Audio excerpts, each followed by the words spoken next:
A few years ago, my mom went to do laundry. Right next to the laundry is a deli that my family likes to eat at. Me and my brother decided to go and help my mother, though we mainly went with her for the food.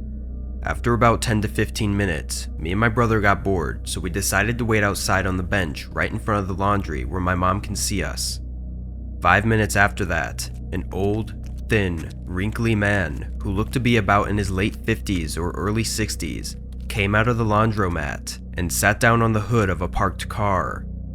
Me, being the young and shy kid I was, I stopped talking and started looking at the ground to avoid eye contact with him. My brother did the same while fiddling with his fingers. I remember thinking to myself, that's definitely not his car, since I remembered seeing a young man get out of the car that the old man was sitting on. For the next 5 minutes, the old man stared at me and my brother with an unsettling smile while muttering something that I thought sounded like complete gibberish. I started to feel bad for the guy, since I thought he was either mentally ill or completely drunk. After a while, I couldn't stand the unbearable awkwardness, and I said to my brother in a voice loud enough for the old man to hear, "I'm gonna go see if the food is ready," since my mom had ordered the deli food a little while before that. I then got up and started walking to the deli, which was about 30 feet from the bench I was sitting on.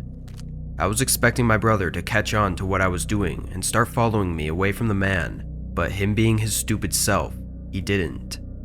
When I noticed he wasn't following me, I rolled my eyes, walked back to the bench, and whispered to my brother to follow me. He did, and we stayed inside the deli for a little while before walking back inside the laundromat where we found our mother.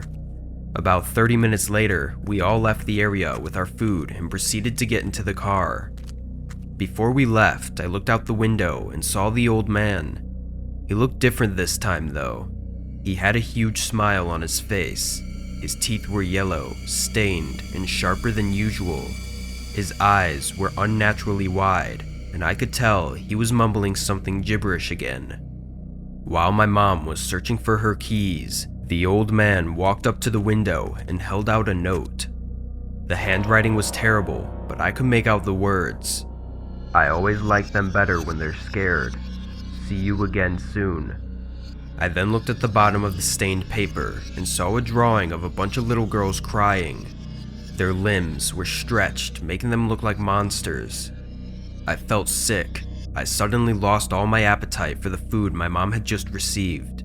I did do something though.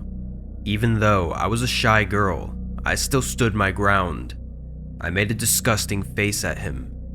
The old man stretched his face into a frown. As my mom started the car, the man said in a loud, dark, and scary voice, "Bye-bye, little girl. I hope to see you very soon."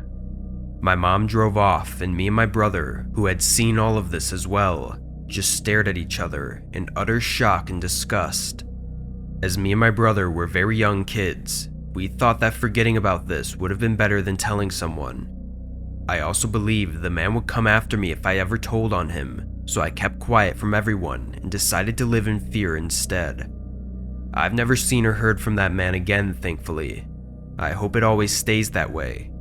Remember to stay safe out there, and do what I wish I had done. Tell someone. Tell an adult like your parents, guardians, or if it gets to a more serious point, the police.